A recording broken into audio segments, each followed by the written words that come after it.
अल्पावधीतच जनसामान्यांचा आवाज बनलेली आणि महाराष्ट्रातील चालू घडामोडी ठळक ताज्या बातम्या पाहण्यासाठी ब्रेकिंग न्यूज मराठी या वृत्तवाहिनीला सबस्क्राइब करायला विसरू नका।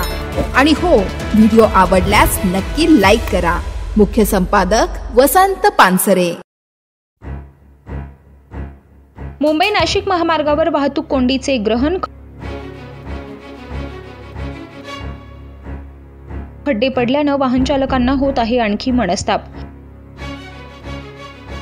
मुंबई नाशिक महामार्गावरील आसनगाव आणि वाशिंद जवळ पुलाचे असणारे संथ गतीनं काम आणि रस्त्यावर मोठमोठे खड्डे पडल्यानं खूपच वाहतूक कोंडी होत असल्यानं वाहन चालकांना खड्डे आणि वाहतूक कोंडी यांचा मनस्ताप होत आहे। दररोज वाहतूक कोंडी होऊन 5 ते 6 किलोमीटरच्या रांगा लागल्यामुळे वाहन चालकांना 1 किलोमीटरचं अंतर जायला 2-2 तास लागत आहेत। या वाहतूक कोंडीचा फटका शहापूर शहरातील नागरिकांना, मोठ्या प्रमाणात रुग्णांना व कामगार लोकांना होत आहे। महामार्गावर वाहतूक कोंडी झाल्यामुळे अनेक वाहनेही शहापूर शहरातील जुन्या बाजारपेठेतील मार्गावरून जात असल्यामुळे बाजारात देखील मोठ्या प्रमाणात वाहतूक कोंडी होते आणि त्याचा त्रास स्थानिक व्यावसायिक आणि रिक्षा चालक यांना होत आहे। तर खड्ड्यात अनेक गाड्या बंद पडत असल्याने दुरुस्तीचा नाहक खर्च हा वाहन चालकांना पडत आहे। Breaking news Marathi, Mayur Kirpan, Shahapur.